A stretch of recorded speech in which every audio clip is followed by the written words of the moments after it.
Cooper Flagg about to take the floor for probably his only ACC tournament. We're delighted to be here to see it.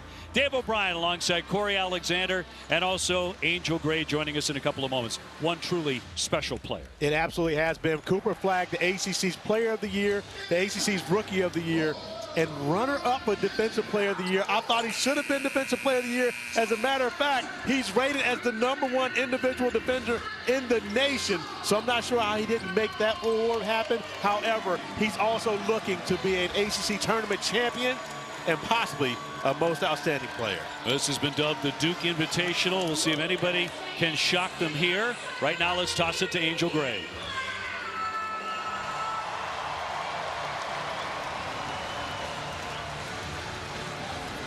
Well, Corey, let's pick up on that thread now. If there is an opportunity to stun the Duke Blue Devils, how do you do it? How do you pull that off? You have to have guards that can go by their man, that can make plays for themselves and their teammates, similar to a guard that used to play the game, is now coaching the Georgia Tech Yellow Jackets, Damon Stoudemire. Coach, you're the only program that's taken out Louisville and Clemson this season. Now an opportunity at Duke. What must be executed? Well, we got to keep them out of transition. We got to do a good job of taking all the threes away, and we got to do a good job of scoring ourselves. Thanks, Coach. All right, thank you. Angel, thank you very much. Duke coming in at 28-3, 19-1 in the conference. Of course, they overcame North Carolina on Saturday, 82-69, to sweep those two games. And who knows, maybe they will meet again in the semifinals on Friday night here in Charlotte. And we get a chance to see Nathan George, who distributed the basketball extremely well, was on triple-double watch in their matchup yesterday, and is looking to have a big performance here tonight for the Yellow Jackets. Georgia Tech, the #8 seed. Only 8 scholarship players available. They have endured a very tough season in terms of injuries, but playing well at this time of the year. There's James up high on the wing. Cooper Flagg floating into the corner. Over the top, and Malawach could not get the dunk to go. Back outside for Proctor, straight on, and he can't hit it. Malawach tried to keep it alive with a tip, but back over to the Yellow Jackets. You often see the Blue Devils come out with an opportunity for Malawach at the rim. This time unable to finish it off, but establishing him early, and that they're going to be a presence in the paint. I'll keep an eye on kickball here on Nathan George, #1 for the Yellow Jackets, one of the top assist men in the country. About 6.5 per game. He had 8 of them against Virginia yesterday. And when you look at Nate George, he's going to be looking to get the basketball to the guy with the ball in his hands now, Brian Dongo, who has an advantage off the bounce, showing it early for the first possession offensively against Malawach. Boy, the 6'9 sophomore from Senegal, named 3rd team All ACC this week. Yesterday went for 16, 10, and also 4 blocks. He's a superb defender. Cooper Flagg with a touch to the paint. Outside for James, and he can't sink it. And the advantage we always talk about, there's an advantage to having played the day before. Georgia Tech got a win yesterday over Virginia. They're used to the facility, they're used to the rims, and they have a comfort level of playing on this floor. Duke, this is their first opportunity. Oftentimes it takes the top 4 seeds a little more time to warm up. And Dongo on the drive, and a block from behind by Malawach. Going to get a second effort. Powell on the baseline, and will turn it over. And Dongo doing a great job attacking Malawach off the bounce, but the problem is he tries to go back to the right hand, bringing the basketball back to Malawach. You've got to finish with the left hand, avoid the shot blocker, use that rim as a shield. Malawach all ACC honorable mention, 7-2. Knippel with the drive with the left hand, and Duke is on the board. Con Knippel, more than just a shooter, has the ability to play off the bounce, get to the rim, finishing with that left hand, was something we'll see a lot of from he and Cooper Flagg throughout this game. Jade Musoff, the freshman out of Maryland, bouncing here for Duncan Powell, went off for 21 against Virginia. Most of those in the paint. Malawach again cleans it up. Hey, good luck getting inside. Yeah, it's going to be tough when you consider you've got Malawach sitting back there waiting for you. And that's one of the things that, you know, the Duke staff talked to their team about, is allowing Malawach to be that defender on the backside, not fouling, and bailing guys out when you know you got the big fella behind you. 7 to get up a shot here. Ndongo, a wild pass out high with 2 on the shot clock. Powell takes a look, and he can't sink it. Rebound batted around. It comes right back to Georgia Tech and Ndongo.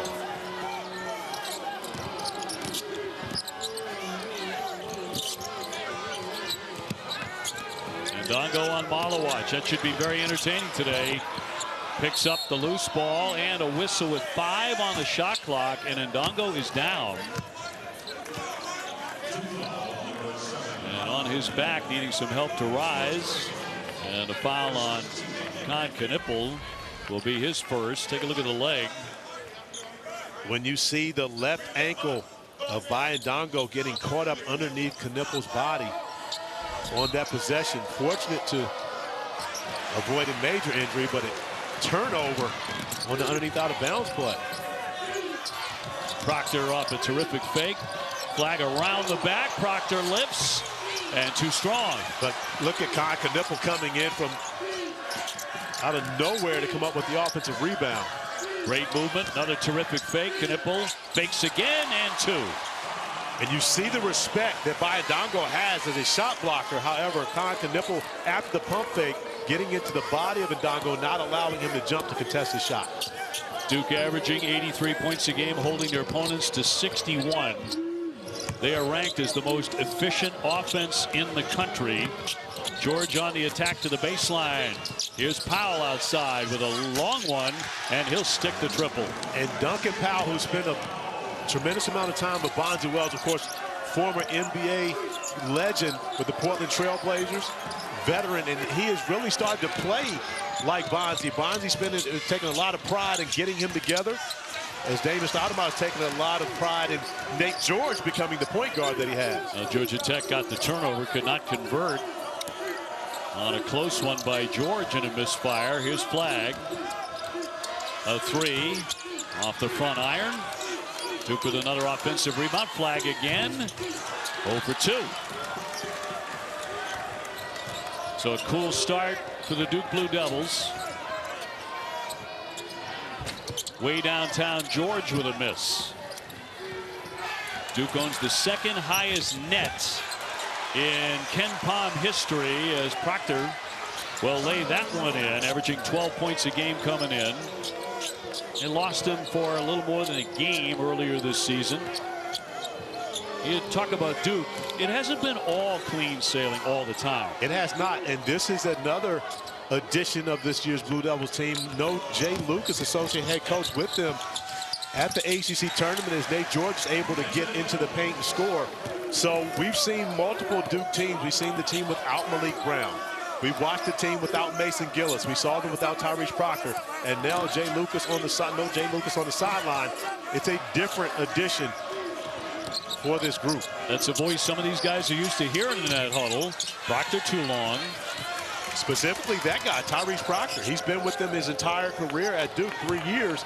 And now you consider that voice is no longer there. It's going to be different for Proctor, for Caleb Foster, for Sion James, the point guards who normally rely on Jay Lucas for their guidance. Foster, Evans, and Brown getting ready to check into the game for Duke. And a basket. Count that. He'll be headed to the line as well. Ndongo really active offensively early. He was aggressive early yesterday, but now a much bigger task for Ndongo, having to score over the reach of Malawatch. However, he's successful for the bucket. An opportunity for and one when we return. To Angel. Well, guys, let's take a trip down memory lane to the last time these two teams met each other in the ACC tournament, and Coach Schreier was a big part of it. And when I asked him about it, he smiled and said, I do believe Cooper Flag was 4 at the time, but what he could recall about the game is that it was not a great shooting performance for him from 3. He said when Coach K describes it, he says he was 0 for 18. He said the number grows every time he tells someone, but he does recall Nolan Smith playing with him, coming off of a screen, knocking down a 3 that essentially eventually won them the game. At this point, Duke is 0 for 6 from 3. He said for Coach K, he remembers in spite of the slump, Coach K always believed in him, and that type of support is necessary. That's how he coaches, and you can see how he's coaching in that last huddle for these guys to get out of that slump on the 3. That's absolutely how it's been for Jon Scheyer. For 3 years, he's had Tyrese Proctor, and we've watched Tyrese Proctor grow as a player throughout those 3 years, and he's pretty much taken on that type of relationship with Proctor. He's always believing in him for him to be the best version of himself that he could be. So when you think about that, Jon Scheyer learned a lot of those lessons himself as a player, culminating here, of course, in the ACC championship in 2010, as well as a national championship. Knipple back out for flag. Trying to get around Powell, and a strong move using that window. And then left hand also, we talked about it. He is one of the best when you think about getting to that left and then finishing using that opposite hand to avoid the shot blocker. Flag, the 19th Duke player to win ACC Player of the Year. That's a conference record. But he had a chance, OB, to be the first person to ever win Player of the Year, Rookie of the Year, and Defensive Player of the Year. As Duncan Powell knocks down his second 3 and then daps up Damon Stoudemire along the sideline for good measure. I need Damon to get up off his knees. He don't have the best knees, OB. See, my issue is the hips. He's got the knee issues over there. Boy, you two are great in the pickup game together. Yeah. No, we're not picking. One set of hips and one set of knees between 2 bodies. Knipple on George. Try to find Brown inside. That'll trickle off of Georgia Tech. We had a shot of the Duke bench there. We're talking about the coaches. Jay Lucas taking the Miami job, not there anymore. He did coach alongside Scheyer in the North Carolina game, but no longer. It's fascinating if that can have an effect in a game like today. It really can, because when you consider the way that the Blue Devils have started this game, it's just different. You see Caleb Foster on the floor, who gave them very good minutes against North Carolina and didn't play the game prior against Wake Forest. So that's a voice that Caleb has been used to hearing throughout this entire year, encouraging him to be able to go out and perform at his best. But now Will Avery will take over that responsibility. And of course, Will Avery, a great point guard at Duke himself. So he's more than capable of doing so, but the difference in voices is always going to play a factor. Well, Georgia Tech on top 13-8. Soiree got the foul for Georgia Tech moments ago. Caleb Foster into the contest. Knipple averaging 14. From the corner, Evans. Terrific three-point guy, but not this time. George wants to push the tempo every chance he gets. And for the record, for those who are new viewers of the Blue Devils, if there are any, they're the best shooting team from three-point land in the ACC right now. 0 for 7, but they shoot 38% as a team on the year. Travel. 4 turnovers for Georgia Tech. Keep an eye on that. Duncan Powell with 2 made three-point field goals. The Blue Devils don't have one yet. And Damon Stoudemire has to be happy with the start that they've gotten here in the ACC tournament, taking that experience from yesterday and allowing that to build some momentum at the beginning of this one. This is the coldest you and I have seen Duke early in a game all season. Flag dumps it outside for Foster, and he misses another one. So just not falling. There's a lid on it for Duke early. 0 for 8. And George will slow it down. Outstanding player. ACC assist leader. And in the top 10 in the nation in assists per game. And this is a mismatch here that Dongo needs to take advantage of. However, he finds the hot guy. And Duncan Powell, whenever there's going to be a double team, there's going to be someone open. I'm not sure if that's the one you want to leave open. Duncan Powell continues his hot start here at the ACC tournament. Well, he's been pressed into the starting lineup over the last month. Been one of the best 6 men in the conference. A whistle with 11:29 to go here in the first half, and Georgia Tech in front, 16-8. A lot of respect between these two coaches. Happy to see each other. Both elite competitors. That love is gone now, OB. It's war between the lines. Experts at Work brought to you by Principal. And when you consider the way that Duncan Powell relocates to the right spot, you see the double team coming. Well, really not much of a double team there. They just, guys are off the spot, but allowing Bayandongo to deliver a strike to Powell on the opposite side is able to find the laces, knock down his third three-point field goal of the day. Experts at work, not the Blue Devils defensively on that possession, getting caught in no man's land, allowing them to get screened off from the shooter. And Duncan Powell, a 21-point game yesterday, off to a quick start today. He just finished second in voting for ACC Sixth Man of the Year to Jeremiah Wilkinson of Cal. Man, what a game last night between Stanford and Cal. Stanford winning in the end, a very tight battle. A couple of great performances. Yeah, Stojakovic playing great. No Wilkinson in that game for Cal. Stojakovic going for a career-high 37 points, almost getting his Cal team to a win. A little shorthanded against in the big game. Maxime Reynaud, another big performance for Stanford. Cooper Flag got it up there, but misfires in close. A loose ball, and Powell will collect it. Obi, look at all the gold jerseys. Every time Cooper Flag goes to the basket, there's a crowd around him. And without the Blue Devils making threes right now, Georgia Tech is going to continue to flood the lane every time one of the Duke players tries to attack the rim. Duke has gone scoreless for over 3 minutes. Ndongo for Sutton. He'll lift and sinks it. He knocks down a three. How about this? The Yellow Jackets 4 of 6 from beyond the arc. Duke yet to make one, and give Damon Stoudemire and his staff a tremendous amount of credit. They've come out with confidence after a win yesterday. They feel like they can take down the #1 team in the country. Duke now 0 for 9 outside the three-point line. Here in the quarterfinal of the ACC tournament, Duke looking a little confused. Georgia Tech looking very confident. Terry off the window, no. Malawach yanking down the rebound. Duke needs somebody. James spinning into the lane, yes. A much-needed bucket for the Blue Devils. Sion James attacking the rim, not allowing the defense to get set. So you don't see as many gold jerseys in the painted area when you attack. Georgia Tech won the tournament here in Charlotte twice in 1990 and again in 1993.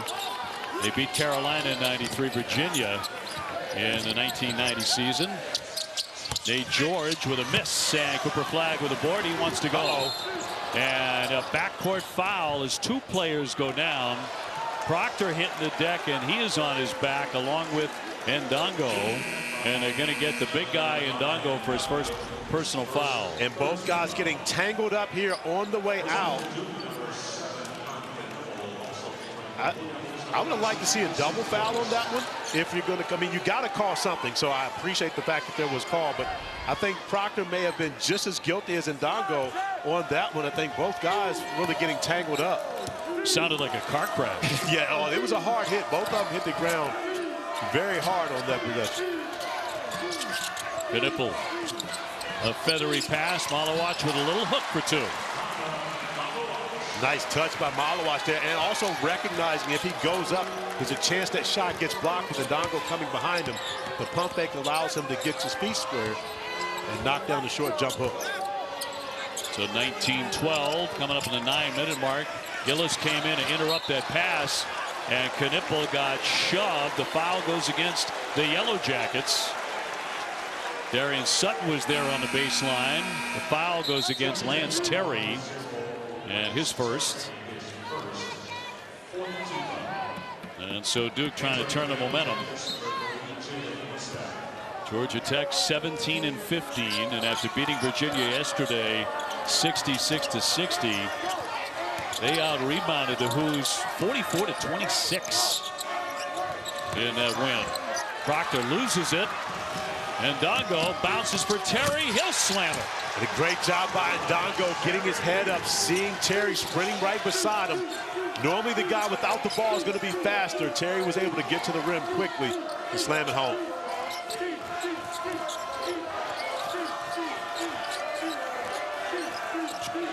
Knipple will lift. Boy, they can't buy a three-pointer. Malawach went for the save, but right back to the Yellow Jackets. Georgia Tech, the number 8 seed. But they upset Louisville. They upset Clemson. They're the only team in the ACC to beat both of those. Talking about the number 2 and the number 3 seed in this tournament. Tough catch there by Ndongo, and banks it in. What an outstanding move. Obi, one thing I've got to mention, have we seen Malik Brown yet? He has not come in the game. And Malik Brown, who had a huge performance at Carolina, knocked down 2 threes, has yet to be in this game and spell Kamam Alawat. You know, Brown was coming back from missing 4 games. And Sion James is going to pick up the foul. And it will be Georgia Tech to take over. 7:38 to go, leading 23-12. And Georgia Tech being the scrappy team to start this game. Ndongo finding Lance Terry for the finish at the rim. The relationship between players and assistant coaches is a very important relationship in the game of college basketball. You see, as soon as Cooper Flagg comes out of the game, associate head coach Chris Carrawell, whose primary responsibility is working with Cooper Flagg, comes over immediately to have a conversation with him to talk about what has happened on the floor. Cooper Flagg 1 of 5 from the field right now, only 2 points, and more importantly, 0 free throws. When you consider the relationship between the two, all the other coaches have multiple players as a responsibility. Chris Carrawell only has 1. It will be the award winner, the National Player of the Year, Cooper Flagg, and he's done a tremendous job with him this season. They have a very close relationship. We go to the practices, we see how before a walkthrough begins or a shoot around, Chris goes right there to Cooper. They work for like 30 minutes. Just the 2 of them. They really do. And I'm not sure that the outside world recognize how improved Cooper Flagg is from November the 4th till March the 13th. He has completely changed his game, and most importantly, his ability to play off the dribble and make plays for his team. The Flag off to a choppy start. Certainly Duke is. They're 0 for 10 beyond the 3-point line. Powell's been hot. And a misfire here. It goes back over to Duke. Duke, the number 1 3-point shooting team in the ACC, but they haven't hit one yet. And when you also consider that Duke is the best defensive team in the ACC and one of the best defensive teams in the country, but Georgia Tech not at all fazed by shooting 53% from the field. Even after the miss by Duncan Powell, they're still shooting 50% from 3. Flag trying to take the baseline. Went for the dunk, and he's denied by Ndongo, who skied up for the rejection. Trying to turn that into points. Here's Terry, but no.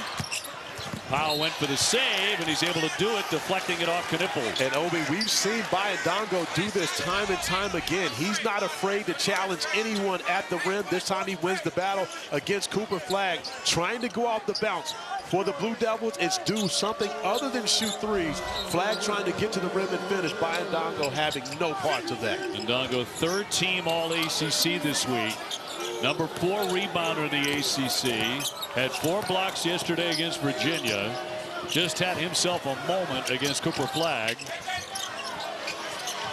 Mustaf off the fake at the foul line. Shot clock's down to 1. Powell has to hustle. Rebound tipped and controlled by Duke. But you look at the last 2 3-point field goals that Powell has had to take. They're rushed. They're at the end of the shot clock in comparison to the 3 good looks he was able to get prior. I'm looking around the arena. The Duke fans are stunned right now. Knipple with another miss on a triple. They don't know how to react to this. Well, I think they've never seen this before. With this group, they haven't seen this team struggle to shoot the ball. You're talking about a team that averages close to 11 3-point field goals made per game. And right now, they're 0 for 11.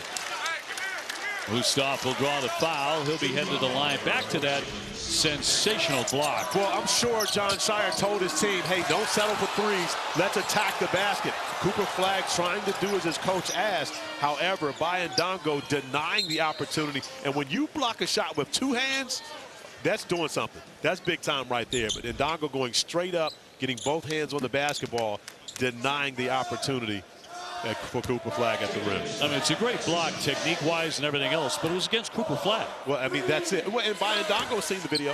He's seen Dave O'Brien talking about, oh, my, after Cooper Flagg has dunked on people. But Ndongo up for the challenge, meets Cooper at the summit and wins that battle. Let's go to Angel. Corey, you were just mentioning how the Duke fans have not seen this team shoot this bad from the three-point area this season. Well, they were 4 for 24 against Kentucky. Mind you, they've only been down 2 times this season at halftime, but they wind up winning both of those games. The turnaround is important, but to your point, Corey, this is the energy that you're seeing from the previous day for Georgia Tech, where they put up monstrous numbers together. It really has been, Angel, and you also consider what they've done defensively. Still, Duke unable to get a 3 down, and even with Malik Brown in the game now, Duke is different offensively. They space it out, opening up the lane even more, but it still has had no effect for the Blue Devils on the offensive end. They're shooting 27.3% from the field. You're right, though. Brown getting into the game. He missed 4, came back against North Carolina last weekend, hit 2 big threes. We had a long sit today. He really did. He didn't play for the first 12.5 minutes of this game. John Shire normally gets him in earlier because of plays like this, getting deflections and the energy he brings from the defensive end of the floor. George bodies up with him. Now goes by him on the drive. Scoop shot and tipped up and in by Ndongo. Boy, he's everywhere. He absolutely is everywhere. And this is the type of performance we saw for him with the double-double yesterday. And Malik Brown is hurt again, OB. Wow. Holding on to that same left shoulder that we saw him injure at Virginia. And when we saw that play at Virginia, it was a non-contact play. That shoulder popped, and he is in agony. Anybody who's ever had a shoulder injury, it is incredibly painful. Wow. And this arena went silent fast as Malik Brown has to walk down the tunnel and heading for the locker room in agony. Georgia Tech, meanwhile, leading 26-12. Duke has gone scoreless now for 4.5 minutes. Biggest lead of the day here for Georgia Tech. And it's simply just Nathan George running into the shoulder, and as Malik Brown sticks out that left shoulder to try to get back in defensively, it's very similar to what we saw at Virginia, just getting in the passing lane. There was contact on this one, but I had a teammate who was just inducted into the Hall of Fame by the name of Chauncey Billups, who dealt with the same issue early in his NBA career. He had to have both shoulders repaired and went on to have a great NBA career. But when you have those issues, it's difficult to be able to play basketball confidently and not think about your shoulder coming outside. Meanwhile, credit Georgia Tech's defensive pressure and how energized they are. No easy shots. Here's Flag, and another miss from three-point land. That is the story. They're 0 for 13. We've seen this before. When you, in the quarterfinals, when you have a team that has a double bye and they don't get an opportunity to get in the arena and shoot and have their shoot around, their practice on Monday like some of the other teams do, and then they're playing against a team that has played the day prior. Musaf around and out. Flag trying to get inside, draws the foul before the shot with 3:56 to go in the first half. And what a story this has become. A look of concern there on the face of John Shire. You really haven't seen that much this year. It's all around the arena for the Duke fans.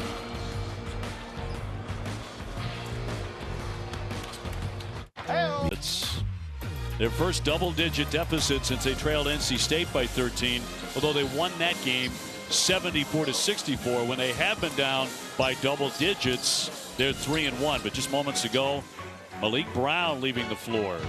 And OB, you see reaching in for the basketball, not much contact at all. And again, if you ask the Duke patrons, they'll tell you that being down isn't that big of a deal. Losing Malik Brown is a much bigger deal because you may not see him again this season after injuring that left shoulder for a second time. Nice work by Knipple. Kept on digging and digging. He has 6. And Duke looking for somebody to start to make baskets. And Duke now going to a zone defensively. This is often what they do with Patrick Gumba along the back line. And Gumba standing tall, coming up with a huge Denial, the third block for the Blue Devils. The nice find from Nate George to Ndongo. But Patrick Gumba along the baseline ready. Powell with a strong move, and it's Cooper Flag to say not this time. Here's Evans to line one up. And finally, Duke hits a triple. And just like that, Dame Stoudemire recognizing the last thing that you need to happen in this building is to see Cooper Flag make a play defensively, coming from the blind side, denying the opportunity, and turning into a Showtime slim three ball here in his hometown. This entire meal for just $6.99. Crispy Fisher chicken. Large drink, large fry, but not the cutting board. Don't be greedy. Arby's, we have the meats.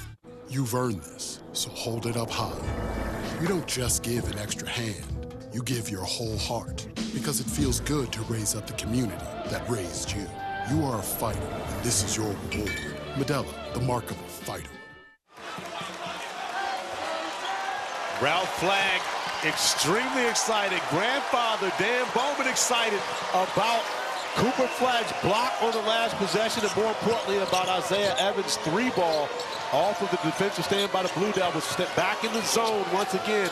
John Shire switching up his defenses to try to throw Georgia Tech off balance. Outside, Mustaf got a really good look. Won't drop in for him. Cooper Flag went down grabbing at his left ankle area as he went down after the rebound.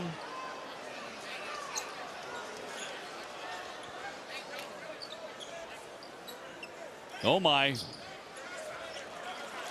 Gets up and needs help.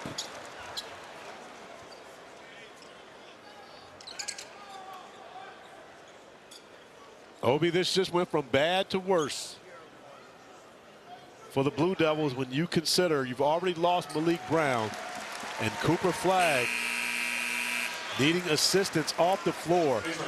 And when you consider the height as to which he got that rebound, it landed on someone's foot.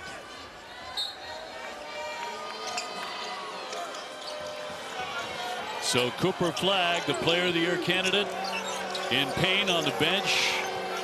They've already lost Malik Brown to his shoulder. Again, George will swish in a triple. And Nathan George taking advantage of the matchup with Patrick Gumba trying to guard him on the perimeter.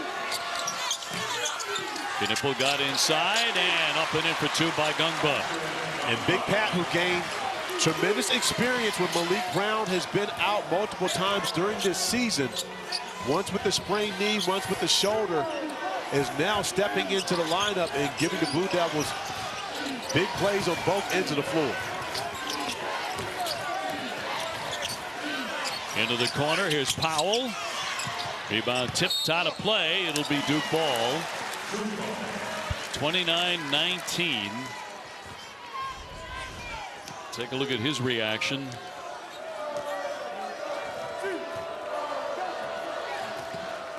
And in a lot of pain.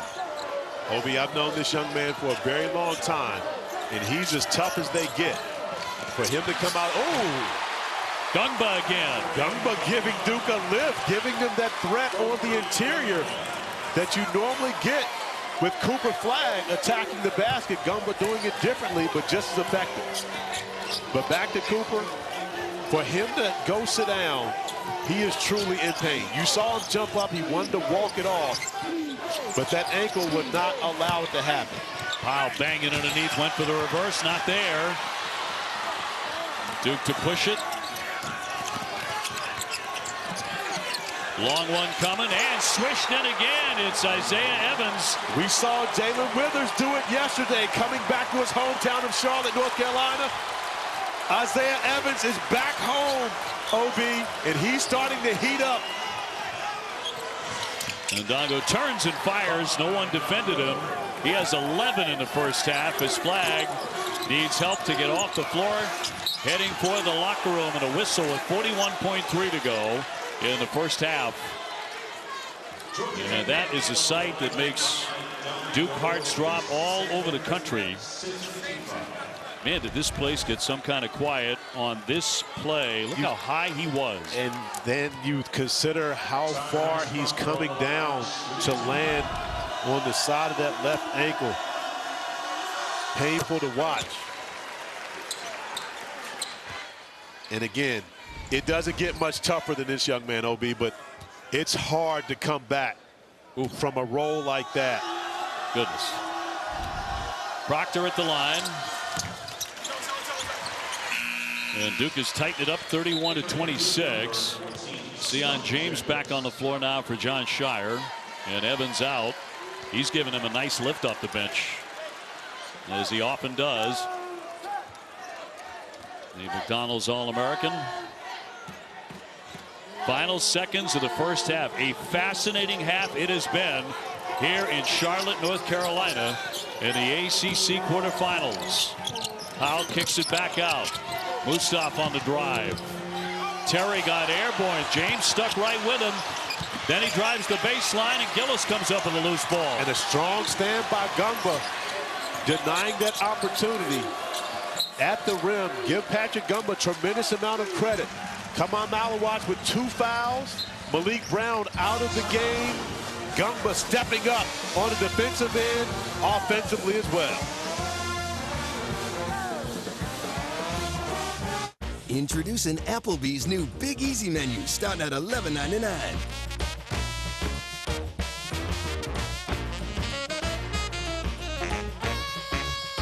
Applebee's new Big Easy menu. Get it while you can. Even when U.S. women's national team forward Mallory Swanson isn't on the field, she always makes the perfect play. Thanks to the Bank of America customized cash rewards Visa card, she'll earn 3% cash back on her purchase after choosing the online shopping category. Duke, the #1 team in the country. How can they be stopped? Well, at the top of anybody's list, injuries. Health is so important, when, especially if you're trying to make a run in March. Malik Brown, an extremely important member of this Duke Blue Devil team, re-aggravating that left shoulder injury, which we saw. And then Cooper Flagg, after grabbing the rebound, landing on that left ankle, immediately grasping at the ankle. And you can see, of course, tremendous concern on the faces of Ralph and Kelly Flagg, Cooper's parents. Rightfully so. But I can tell you one thing. They are most concerned about the Blue Devils winning this game. That is their #1 priority. They are all in Duke Blue. Time for a last second shot. It'll be Evans back in and left it short. Georgia Tech with a rebound, and the Yellow Jackets own the first half. Although Duke did close on a 12-5 run to make it 31-26 at the break. And give Georgia Tech a tremendous amount of credit for the way they got out to a huge start in this game. Duncan Powell knocking down threes, as well as them getting the job done defensively. Angel with Coach Stoudemire. Coach, earlier you told me your team needed execution and energy. What did you see in the first half from them? I thought we were really good defensively. At the end of the half, our shot selection turnovers kind of ignited them. But we just got to come out in the second half, and we got to play good offense and continue to do what we're doing on the defensive end. Duncan Powell, as well as Bayondongo, have been phenomenal on the backside on the defensive end. What more can you ask of them, and how do you like what they've been able to do? I mean, I can only ask so much of the young man. He playing his butt off. He just needs to keep continuing doing what he's doing. But what we got to do is, they made one run. We got to withstand those runs in the second half. Thank you. All right, thank you. Coolest guy in the room right there. Up 31-26. We are at the break. A lot for the guys to unpack as we check in with Wes Durham, Jim Boeheim, and Joel Berry in the studio. All right. You're watching ESPN's Champ Week presented by Principal. This is the ACC Men's Basketball Tournament presented by T. Rowe Price. And back in Charlotte, the story is Georgia Tech leading the #1 team in the country at halftime, 31-26, Duke's largest deficit at the break this year. But the moment of the college basketball champ week right now is this one. Cooper Flagg, who had just 2 points in the first half, but that's not the moment. If you missed it, later he would go up after a great block on that play and come down grasping at his ankle. He would have to leave the game. He had help to do that. He was in real pain over on the bench, probably really angry about the situation too. And after this, he was seen in a wheelchair being wheeled to the x-ray room as well. We await the results of that. But Corey, your thoughts? I mean, that is the moment of champ week. Well, we came into this game, Obi, talking about this was a different edition of the Duke Blue Devil team with no Jay Lucas. Now when you look at Duke starting the second half, they don't have Jay Lucas, they don't have Malik Brown, they don't have Cooper Flagg. You're talking about the country's best player, most likely the Wooden Award winner. So Jon Scheyer, shorthanded, trying to play this second half against Georgia Tech, where they're down 5 coming into this second half. No Malik Brown, who's reaching in. That left shoulder injury that he had aggravated at Virginia re-aggravates it here.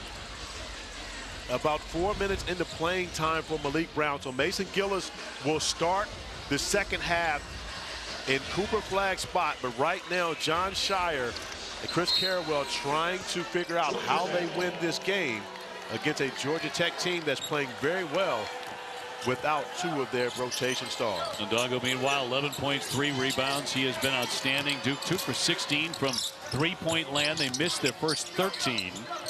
They did go on a 12-5 run to close the first half to salvage something. Outside, here's Powell. The shot clock down to 7. Musaf deep in the corner, trying to get around the hip of Knipple, and blocked there by Malawach. With Malawach on the floor, the Yellow Jackets continue to think about him every time they drive. Open look there for Gillis, can't connect, and it'll go the other way. Who's going to get that, OB? That's not me unless I have two ladders, I think. 31-26. Let's go to Angel. Well, guys, when I was able to catch up with Coach Scheyer, he said mainly that without Cooper Flagg and as well as Malik Brown, that is when they went on their run. They ended the half 12 on a 12-5 run, and he said that's an example of how defense has to spark our offense. You showed the block by Cooper Flagg, and you mentioned that's what we're going to miss the most, his help side defense. But at the end of the day, his message has always been focus on who's on the floor. We have to get stops. He felt they were way too tight on the offensive end and just playing more relaxed together. Angel, and you know this very well, of course, after being on the court for so long. When one of your teammates goes down, you often play for that guy. And, of course, with the Blue Devils right now, they're playing not only for themselves, but for Cooper and Malik as well. You're playing for 2 and a very popular assistant coach as well. So there's a lot of guys who aren't here for Duke right now. Starting to heat up. Knipple now at 9. They're within 2. And now the Blue Devils have made 3 three-point field goals. And Angel, you had something else for him. As they've made 3 three-pointers, that has been without Malik and Cooper Flagg on the floor. So when I was in the back, being able to listen in on their locker room, this is a team that sounded like they actually had a 10-point lead. They have not lost their enthusiasm. Coach Scheyer talked about the optimism that they had and at the focus that they need to play with in the second half. And, OB, one thing that can often happen with teams, and again, Cooper Flagg is a great teammate, and his teammates love him, but they also hear Cooper Flagg and Duke. They don't hear Duke. They hear Cooper Flagg and Duke. Right. So this is an opportunity for the Blue Devils, for Sion James, for Tyrese Proctor, Con Knipple, to prove that they're also great players and that this team can still be successful without Cooper, without Malik on the floor. And again, they're a much better team with those guys, but there's a lot of pride within this program where these guys want to show that they can get it done without the best player in the country. Well, Flagg, the Duke scoring leader, rebounding leader, assist leader, but also steals and blocks. And wasn't it fascinating to hear Coach Scheyer say, we're going to miss him because of his defense, maybe more than anything. Well, and that's one of the areas of concern. We've already seen it with Georgia Tech. When they attack the basket, they're looking for Kama Malawach. Well, imagine when you've got both Cooper and Malawach on the floor, you don't feel like there ever is going to be any easy opportunities, especially in the paint. We've seen Cooper Flagg already in the first half go up and deny an opportunity that led to a three-pointer by Isaiah Evans on the other end of the floor. So you can't replace his production, but guys can come out and give you even more heart, even more effort. Yep. And don't look now, but Duke has tied the game. They were down by 14. And here come their fans in Charlotte. But look at Tyrese Proctor picking up 94 feet. This is the first time we've seen this in this game. He wasn't doing that in the first half, but he's locked in even more, knowing he's got to do it without his brother. Terry with a little fall away, can't stick that. And now Duke's trying to jump out in front.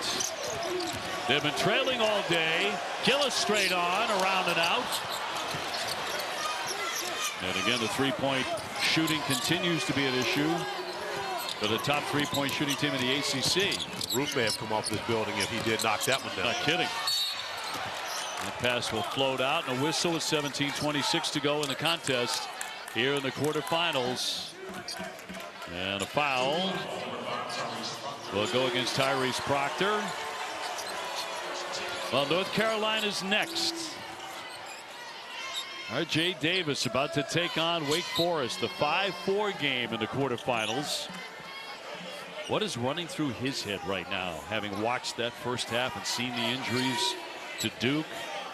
They were hoping to be on a collision course with semifinals on Friday night. He's thinking, I've got to continue to win to keep my career alive and to make sure I get an opportunity to play in the NCAA tournament. Well, that's right. Right now, Joe Lenardi, our bracketologist, has them in the tournament. On the switch yesterday after a big win. Around and out, Knipple with the board. And another opportunity for Duke to take the lead. Last time they led it was 6-5. Here it comes from James. Got it! Duke by 3. Sion James, another one of the leaders of this team, stepping up in the absence of two of his teammates, knocking down a huge three. And James also was an all-defensive team member this year, though getting the stop. Dongo going down, trying to get that to a teammate. Sutton couldn't handle it. Kick back over to Duke, leading 34-31. Without Cooper Flagg and Malik Brown. A block by Powell, but it comes free to Gillis. Here's Proctor. In the corner, James again. Knipple flying in for the rebound. Smart play by Knipple. Nothing going. Get it back out. Run offense. Force Georgia Tech to have to guard you longer on the possession. Proctor. Nifty dribble. Can't stick it. Back up again. No. The follow is up and in by Malawach. And Duke since halftime on a 10-0 run.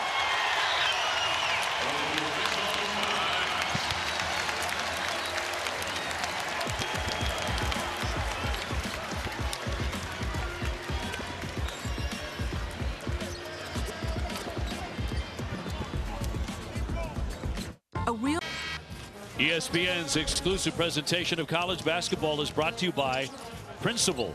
Let our expertise round out yours. You know, it's synonymous under Coach K, Duke basketball, is that first 4 minutes of the next half, and Duke would put that hammer down. That's exactly, Corey, what they're doing right now to Georgia Tech. And it doesn't matter if it's at Cameron Indoor Stadium, if it's at Madison Square Garden, or if it's at the Spectrum Center in Charlotte, North Carolina. And you will see that from the Blue Devils. And that's absolutely how they started this second half. After going down 5 points into the halftime locker room, it's been a 10-0 run for the Blue Devils to start the second half. Damon Stoudemire concerned as to where he's going to get scoring against this Duke Blue Devil team. And a pick by Proctor. And will slam it down. And Duke continues to roll 38-31. This is their biggest lead today in this quarterfinal.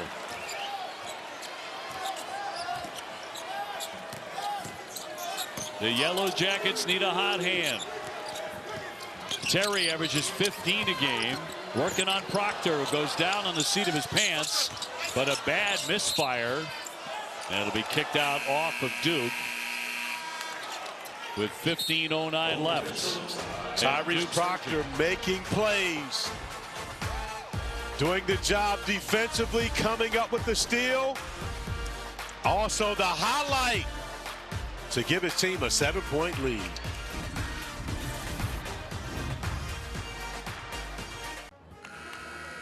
Welcome back. Well, before the break, we saw Cooper Flagg, who was wheeled to a room for x-rays. Good news here that he is able to walk on his own.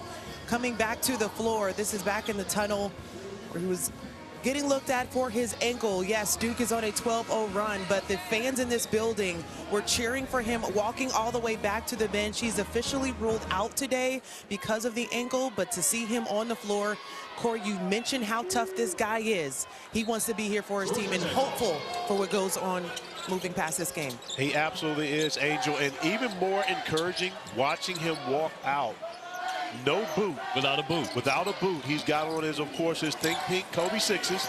And so when you look at that, that is an encouraging sign. No boot on. I'm sure that there will be a tremendous amount of rehab and ice, etc.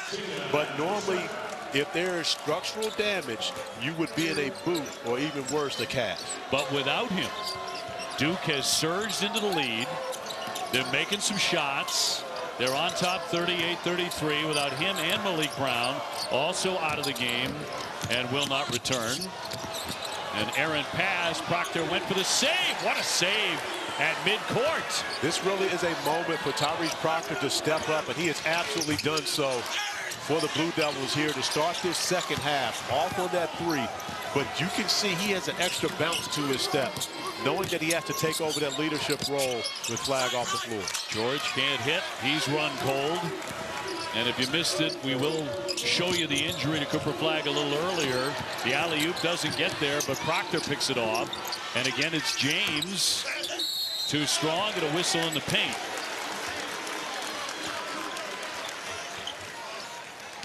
Let's go back to him injuring the ankle, getting really high up there for that, so he had a long way to come down in tremendous pain. And having to get helped off the floor, that was the concerning spot. Seeing him in the wheelchair going to get an x-ray, normally that's the thought process, but this is the encouraging sign. Seeing him out sitting on the bench with both shoes on. Obi, I've been back in that locker room and getting x-rayed before. I didn't come back out with shoes on. Con Knipple with a miss. Usually when Flagg is out because of foul trouble or something else, they lean on Knipple. They lean on Knipple for scoring, but you need Tyrese Proctor and Sion James to be the playmakers. Also another guy on the floor right now, Isaiah Evans. They leaned on him in the first half. He knocked down the 2 threes for Duke in that first session. Instant offense. Powell trying to go through him, and he does as he banks it in for 11 points. This is the area, honestly, where you miss Cooper Flagg the most. Even though he's the ACC Player of the Year, and a lot of it because of what he did on the offensive end, you miss him defensively even more than you do offensively. That doesn't happen if you've got Cooper Flagg defending Duncan Powell. Boy, 3 men went down at once as Powell went bowling inside. 38-35. When you're back there and you had ankle problems, so you got taped up a lot, you had a lot of ankle injuries, you had attended to a lot. Are you watching the game and paying strict attention to it? You're absolutely listening, you're hearing, and you hear the crowd roaring, especially at the beginning of the second half when your team is getting back into the mix. You're wanting to get back there on the floor with your guys, but if you can't play, you want to make sure you're on the bench, encouraging and doing anything you can to help your team win. In for Evans, instant offense for the 6'6" freshman from Fayetteville, North Carolina. 41-35, Duke finding their range from three-point land. Yeah, Duke will be fine. They won't be as good. So I don't want anyone to think that they'll be as good offensively without Cooper Flagg, but they'll be fine. Powell from the corner, drains it. This is the end of the floor where Cooper Flagg will be missed the most. His rotations, his ability to be able to close out and guard off the bounce as well as deny opportunities at the rim. 14 for Duncan Powell, coming up 21 against Virginia yesterday. Inside, and a layup and in by Gungba. And Gungba continues to give the Blue Devils great minutes offensively. Shocked to see John Shire going man-to-man right now with Gungba on the floor. Normally this is where he plays zone when you put Patrick Gungba in the game.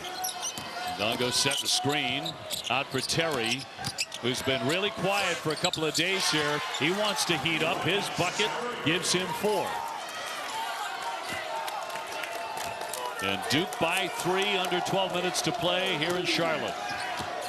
The winner to advance to the semifinals tomorrow. Evans on the attack off the window for 2. And Isaiah Evans has the reputation of just being a shooter, almost a hired gun. He has much more to his game. You're talking about a McDonald's All-American, elite scorer, and showing off a little bit more what's in his bag on the last possession. It's 6 threes against Auburn in that victory in December. Absolutely on fire. Shot clock to 10. George on the drive, slams on the brakes. And Ndongo, no.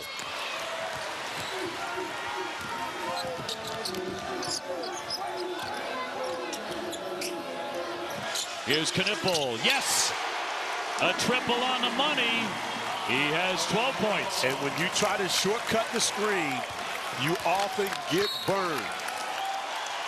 Timeout.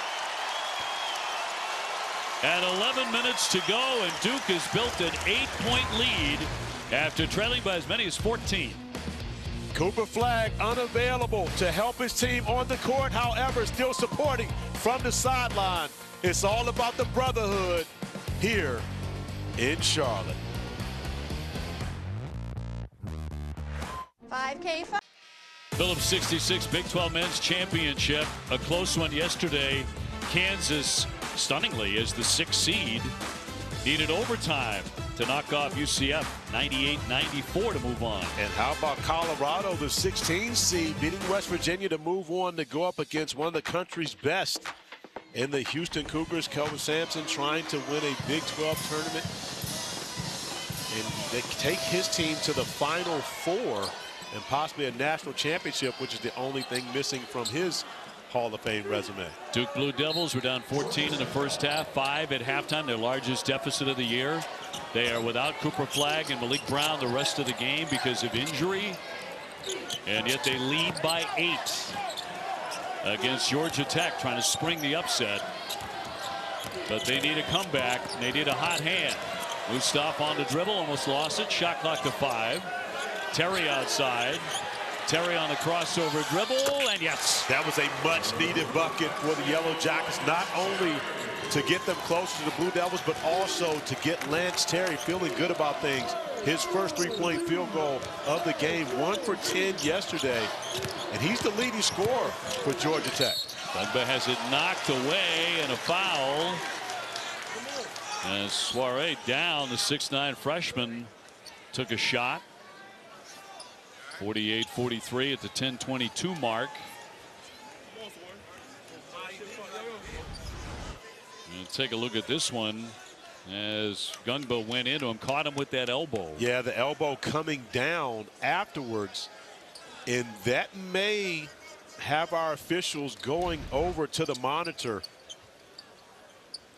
Ted Valentine, Tony Henderson, and Jarrell Spearman will have to go check this one out.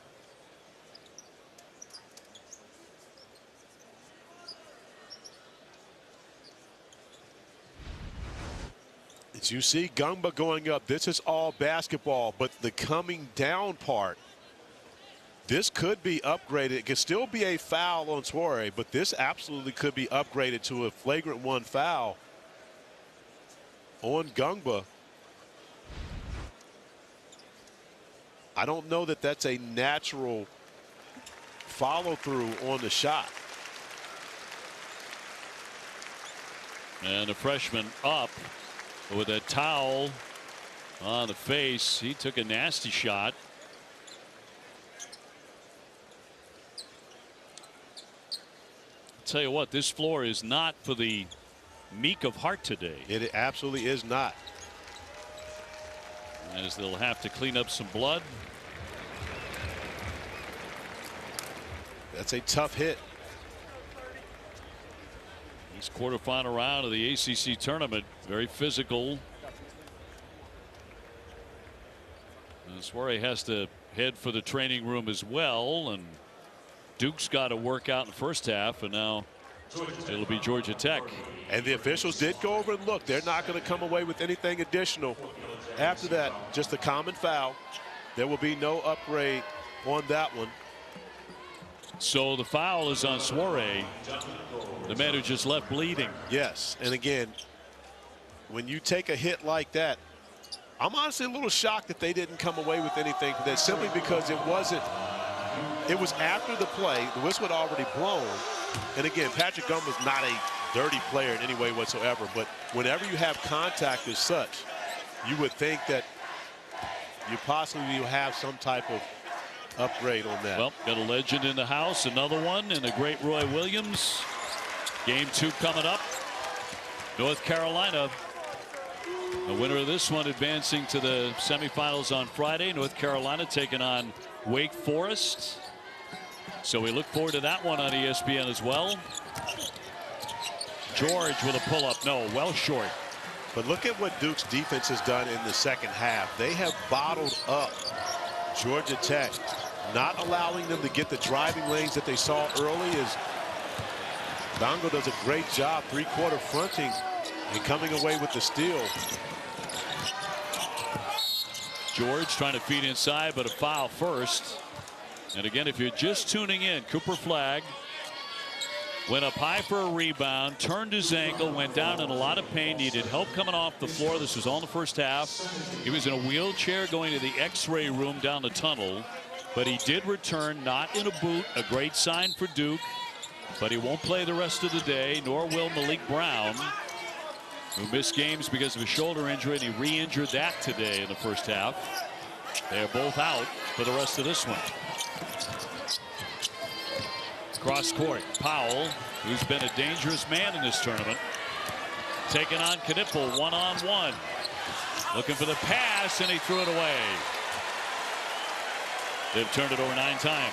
But Powell not recognizing Kamamalawatch is not on the floor. Cooper Flagg not on the floor. That's when you've got to get up on the rim. He was trying to avoid taking the shot because of the threat of shot blockers. Patrick Gumba not as much of a shot blocker as you see with Malawatch and Flagg, and forcing the turnover. Damon Stoudemire struggling to figure out how he's going to be able to put points on the board. He told our Angel Gray at the beginning of the game, we're going to have to score to beat the Blue Devils. But the Blue Devils have absolutely stifled Georgia Tech here in the second half. Hey, coming up tonight on ACC Network at 11:30 Eastern, or after the final quarterfinal matchup, the Nothing But Net crew will have a complete breakdown of the whole day with highlights, analysis, interviews, and more, and take a big look at tomorrow's semifinals here at the Spectrum Center. And we look forward to game 2 coming up. Wake Forest and North Carolina. How are you seeing that breakdown? I think that's going to be a battle, especially when you consider that you've got 2 guys who were first-team All-ACC a season ago, and Hunter Salas returns as a first-team All-ACC member with last season's ACC Player of the Year, R.J. Davis, going at it. And this could be the final game of one of their careers. And so when you think about, I think both teams are going to leave everything on the floor in a huge matchup between the 4 and 5 seed in our second game this afternoon. Caleb Foster getting some more minutes here in the second half. He will feed Evans straight on, but that won't fall. Great look, great execution, just unable to get it to go down. But those are the type of shots you want if you're Duke, to get Evans in space and allow him to be able to operate offensively.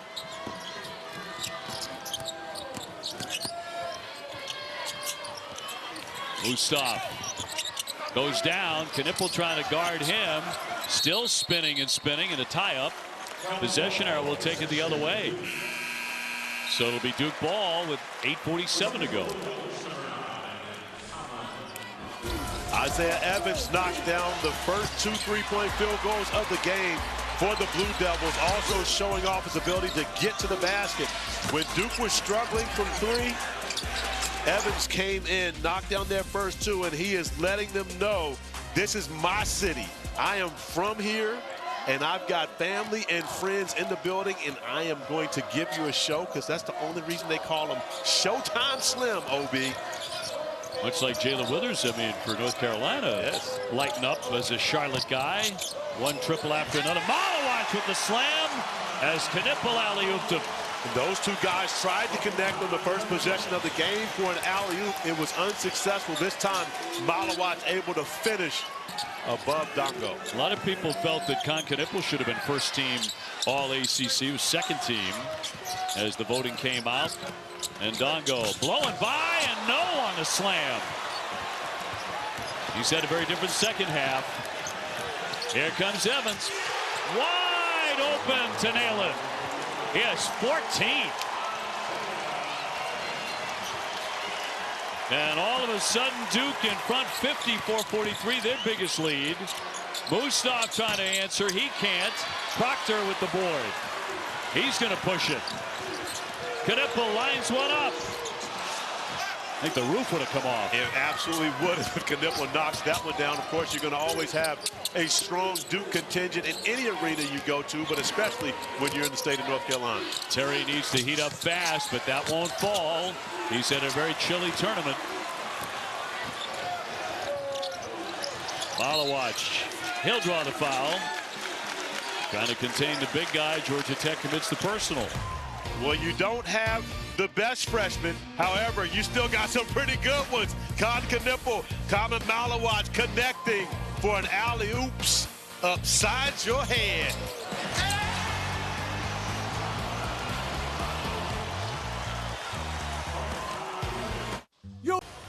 Dallin, Tom, Josh, thank you very much. 8-0 run for Duke.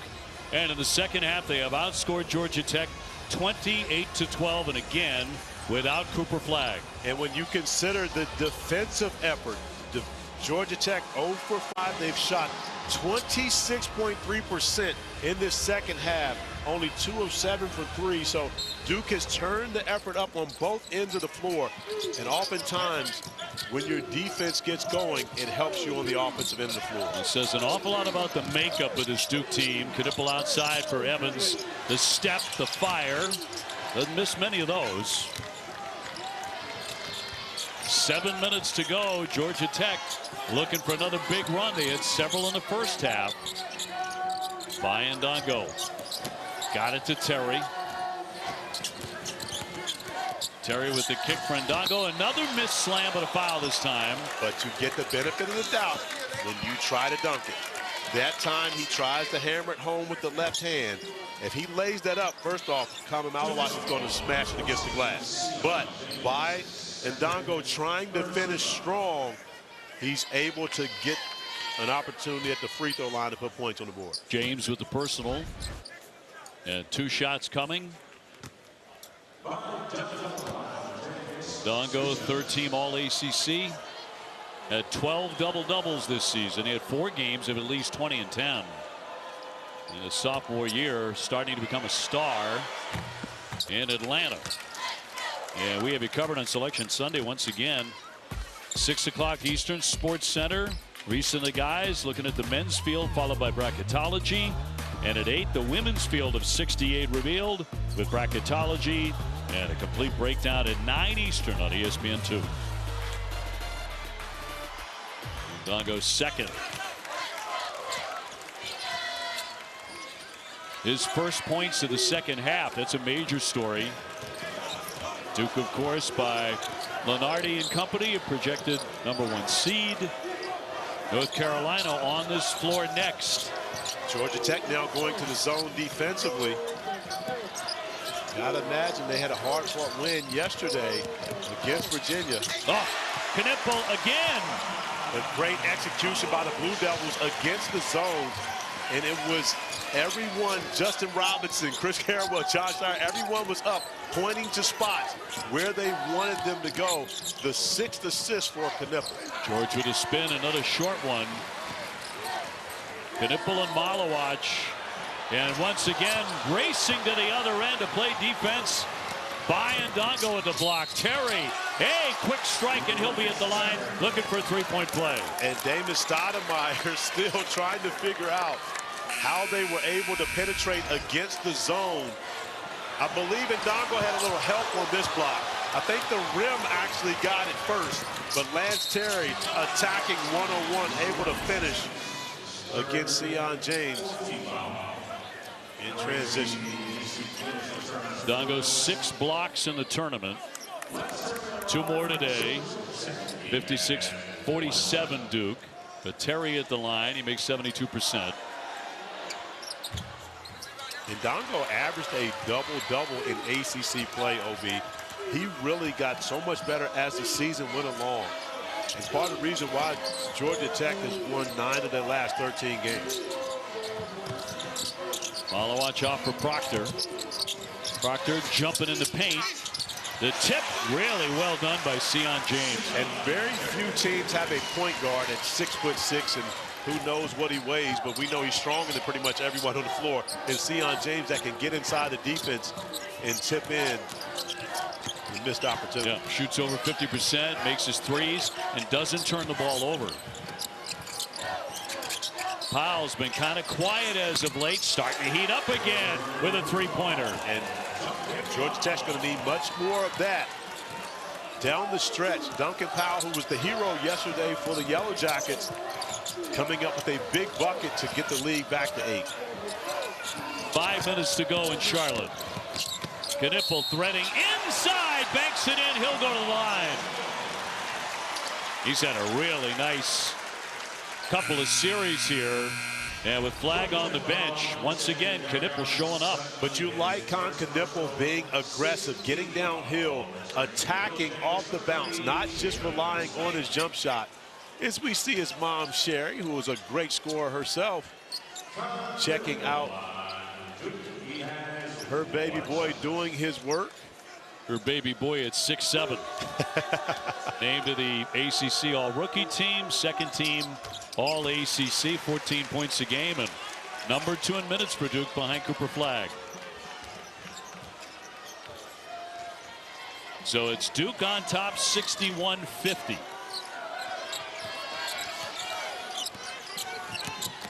Mustaf penetrating, a block and a foul too.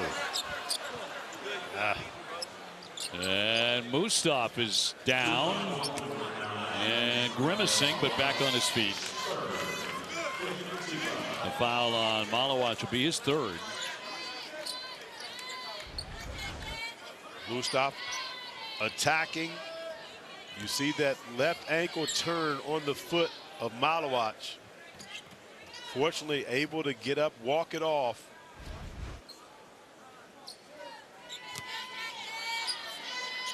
Mustaf started 7 or 8 games early in the year, then missed half a dozen with a foot injury. Freshman from Maryland will shoot 2. Young man has a lot of promise. David Stoudemire very high on Mustaf. Feels as though he will be a great player. As you see him turn that left ankle, feels though he'll be a great player in that Georgia Tech uniform, which of course, if you wear the number 3 at Georgia Tech, you have to be a great player. The lineage of that uniform and that number.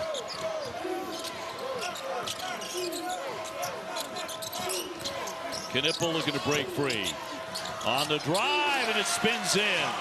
Knippel taking over here in this second half. 17. And doing it, attacking the rim. Not normally the guy that puts the pressure on defenses by getting into the paint. That's normally Cooper Flagg's job. Buried by Powell. And possibly keep the basketball out of the hands of Knippel, who's had success here in this second half. Under 4 minutes to go in Charlotte. Knippel and the slam by Malawacz. They are a dynamic duo, those two. They absolutely are. These two have connected on a number of beautiful feeds throughout this second half. As Knippel gets the job done, attacking the rim. Well, this could have been a nightmare today with Cooper Flagg, the best player in the country, having to depart. He was in a wheelchair for a while. But man, has his team come back to life, down 14 without him. And yet they have rallied. Go ahead and sit out, Coop. Relax. Look at our bracket, and still to come, Wake Forest and North Carolina, the 4-5 game later on tonight. The other top 4 seeds, Louisville and Clemson, finally get into the tournament. And when you consider that the top seeds beat each other throughout this year, the only team to beat those top seeds was this Georgia Tech team. Duke beat Louisville, Louisville beat Clemson, Clemson beat Duke. So you have an opportunity to see the best in the league get together here possibly in the semifinals, but their first mention here in the quarterfinals. So far, I hope you brought your chalk to Charlotte. Terry on the drive, and Knippel got a hand on it. He's had a big game. He really has. 17 points, 11 of those since halftime. 5 rebounds, 7 assists. I think the 7 assists is the most telling sign of how aggressive he's been, because you've had to pay so much attention to him. He's been able to find Malawatz and his teammates and connect with them on a number of buckets. Yeah, those two have been dynamic. 5 to get off a shot. Knippel working on Ndongo. He slips, got it up there, didn't touch anything, so it's a shot clock violation. And Damon Stoudemire wanting a double dribble on that possession, having a conversation with Teddy Valentine on the sideline, but ends up being a shot clock violation regardless the turnover. And right now it's time. The Yellow Jackets, time is not on their side. They're going to have to find a way to make a push, and quickly. George got it up there, and it's a 3. That's one way to do it. That's how you do it. It doesn't get much quicker than that, OB. And not only do you get a bucket, it gives you an opportunity to set up your full court pressure. Off the press into Knippel. And they peel it away with 2:25 to play. And another whistle. The first half was owned by Georgia Tech, and they had Duke Nation pretty upset because they were down, Duke was, by as many as 14 points, and then they lost the best player in the country. And before that, they lost their second best defender in Malik Brown. They've been able to overcome that, but Malik Brown and Cooper Flagg out of the ball game. 1-and-1 time for Knippel. Still tremendous concern for the Blue Devils. However, they feel a little better with the way Knippel has played an all-around game throughout this one, now up to 18 points. His playmaking, distributing, but the Duke defense has been back in the second half. They didn't see that in the first half, and a lot of it had to do with the fact that their offense was struggling. 2 more for Knippel, up to 19 points. 4th player for Duke in the last 15 seasons with this kind of a game in the ACC tournament. In and out on a shot by Powell. Man, that was in the cylinder. He was already running back. That felt good to him. Thought he had knocked down another 3. Only to watch it rim out. 2 minutes to go. Quite a comeback for Duke today. We haven't said that many times this year. Proctor on the drive. He goes down looking for a foul. No whistle. George wants to get it to Terry quickly. The kick out. Powell is open, and he missed another one. He chases down his own misfire. And Ndongo with a dribble down, and a whistle with 1:37 to go. And time running short for Georgia Tech, the number 8 seed. 1:37 on the clock.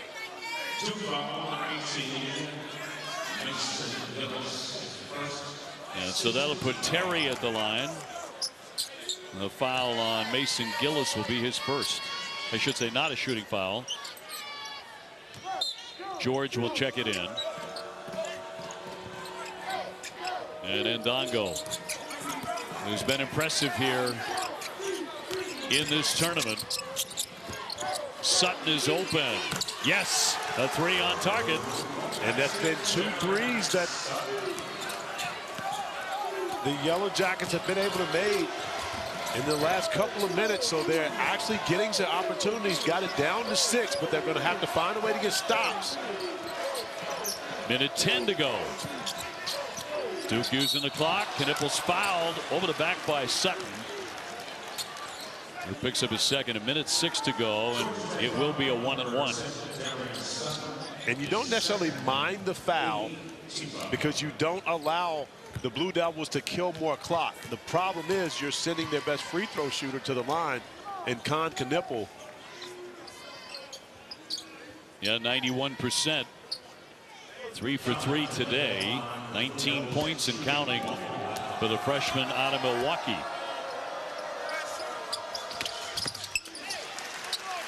And I don't believe it was a possession that Damon Stoudemire wanted to foul. He was looking to try to see if they could get a stop. Still more than enough time to be able to get multiple possessions. But if you were going to foul, there were other people that you would have chosen. You would have fouled Sion James with the ball at half court. He makes the pair for 21 points. 69-61. George lost it. Knipple scoops. Malawaj slams it down. Duke by 10 again. Emphatically. Terry getting down and tied up. Possession arrow will keep it on this end for Georgia Tech. But you talk about weathering a storm today. That's what Duke has done. They really have. And Nate George just loses the basketball. Con Knipple keeping his head up, allowing Kama Malawaj to show off his ball handling skills in the open floor. And then, of course, get up on the rim. Knipple, the biggest star today with 21 points, 8 assists, and 5 rebounds. So a standout performance for him in the quarterfinals. George getting it off for Terry. And that one rattles in from three-point land. So the Yellow Jackets continue to fight with 37 seconds to go. There's no quit in them. And this is what they've done all season long. They continue to fight regardless of the opponent.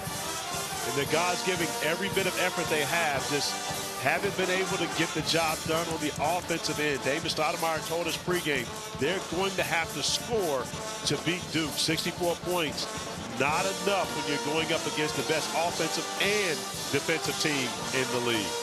Still to come, North Carolina and Wake Forest due to start at 2:30 today, our next quarterfinal. And we go to our dynamic play of the game brought to you by T. Rowe Price. It is Con Knipple who has been the man with a plan in the second half for the Blue Devils, coming up with the steal, kicking it ahead to his fellow freshman, Kama Malawaj, who drops the hammer to give the Blue Devils a 10-point lead late in this second half. Knipple with the 21-15 since halftime. And remembering that it looked pretty bad for Duke at that point. They had their largest halftime deficit of the season. They were without Cooper Flagg and without Malik Brown. And since that point, they have played their best basketball of the day. They really have. Got off to a very rusty start. You could see that the Blue Devils had not played on this floor, and the Yellow Jackets had. They had game experience under their belt. However, Duke starting to loosen up later in that first half. Isaiah Evans coming in, knocking down a couple threes. He's got that nothing easy jersey on. Boy, that's apropos. The day they've had, the day he's had. And we shall see if he'll be available in the next round should Duke hang on and win this one, leading 71-64. Even if he is, OB, I'm not playing him. You're not playing him no matter what. He's not playing. He's not playing anymore in Charlotte.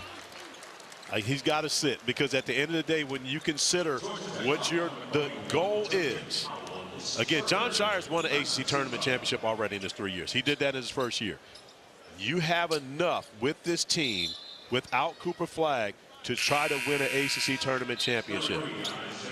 I'm going to take my chances with the Blue Devils and trying to win without Cooper Flagg and see if we can win a national championship with a healthy Cooper Flagg. Now Carolina, of course, Duke's hated rival, waiting in the wings. Hate is such a strong word. It's appropriate. It's you know true. It is. It's true, but it's just such a strong In fact, word. I think it's a little light to describe that rivalry between the two. It is.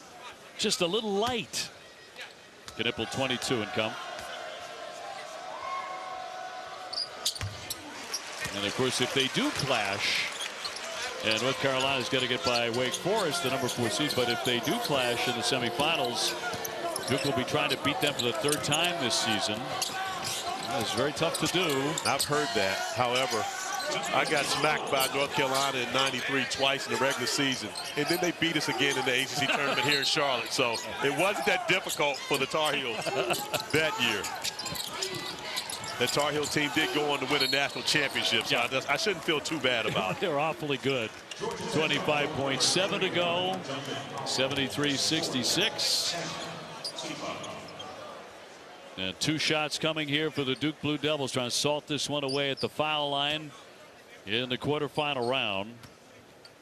And Duke very smart getting the basketball every time to the best foul shooter on the floor.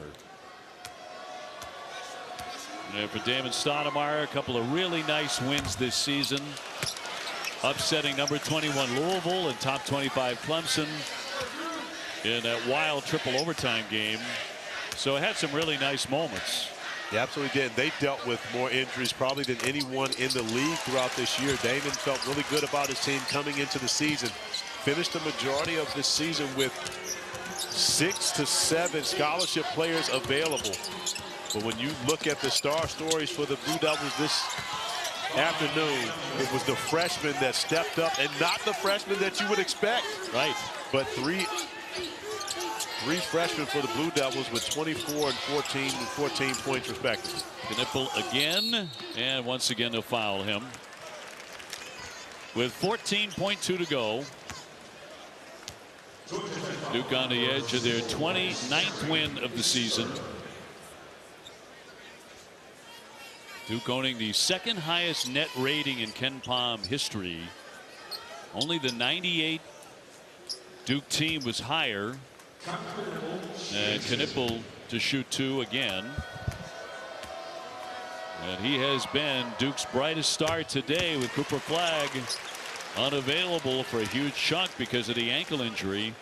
Con Knipple tying his career high. Obi, we saw him go for his career high 25 points against Miami.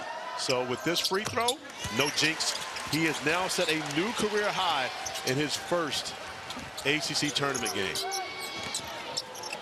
Final seconds. Powell on the move against James, and he'll bank it in.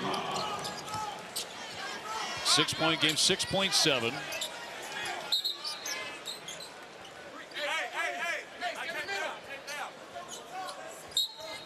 And it'll be James inbound, looking for Knipple again. And they get it to him, and another foul with 5.8 seconds to play. They can put this one out of reach at the line. 26 points, 20 in the second half, along with 8 assists and 5 rebounds. And he's played 39 minutes. Yeah, he's had to carry a heavy load offensively for the Blue Devils without Cooper Flagg in this one, and has been up to the challenge as he continues to salt this game away at the free throw line. Great execution by the Blue Devils, by the way, getting the basketball in the hands of their best free throw shooter. And Con Knipple has taken care of business down the stretch. Well, we thought Georgia Tech was a dark horse, but about to be eliminated from the ACC tournament. They gave Duke quite a scare in the first half after winning yesterday. But today, Duke overcomes. And it was a long afternoon, but they win it 78-70. Very serious injury concerns, but Duke moves on to the semifinals. 78-70. Con Knipple, the star. And give Georgia Tech a tremendous amount of credit. They came in, they brought it to the Blue Devils in this first half. However, Duke responding without 2 of their brothers, able to step it up. As you mentioned, Con Knipple was spectacular in the second half. Great performances, especially on the defensive end by Tyrese Proctor, Sion James as well. Isaiah Evans stepping up as Common Malawatch. This is a very good Duke team. They're great when they have Cooper Flagg in fold, but still good enough to advance and possibly win an ACC tournament championship. And perhaps another clash with North Carolina. Wake Forest will have something to say about that. They are next on ESPN here in the ACC tournament in Charlotte. And we also await word on Cooper Flagg and the injury, if he would even play, if he's available to play in the semifinals. So it's a big decision to be made there. But his health is the #1 topic coming out of this game here this afternoon. 78-70. Impressive, you have to say, what Duke was able to do without those guys, in particular the #1 player in the country, most famous ankle in the country right now, as he is walking away. And that's the most encouraging thing, as you said. He came back on his feet after leaving in a wheelchair for a while. No boot on that ankle. Very encouraging indeed. It absolutely is. And again, we'll await word to see his availability moving forward. But right now, the Blue Devils took care of business. Angel is with Knipple. Just to revisit the first half for quite a bit. You lose Malik Brown. A couple of plays later, you lose Cooper Flagg. Going into the half with your largest deficit of the season, what was the conversation, the focus for you guys to see this surge that you had in the second? Yeah, I mean, we were really happy to win the last 4 minutes of the first half. Going there and not down by as much. And then, yeah, in the second half, we knew we'd have to step up with those guys going down. So I was proud of our guys jumping on them right away. And the freshmen put on a show in spite of that. You and Common Malawach, the connection we saw from you guys there, you walk away with your career high as your first time in this tournament. What clicked for you guys today? Me and Kaman had a good game against them the first time, finding that lob, so we thought we'd have more of that in their drop coverage, and that's what we got. We saw a lot of the cheering from Cooper Flagg as well. What did you see from him in the conversation that he had with you guys as the game was progressing? I mean, I wasn't on the bench much in the second half, so I didn't hear as much of what he said, but it was good to see him walking and moving around.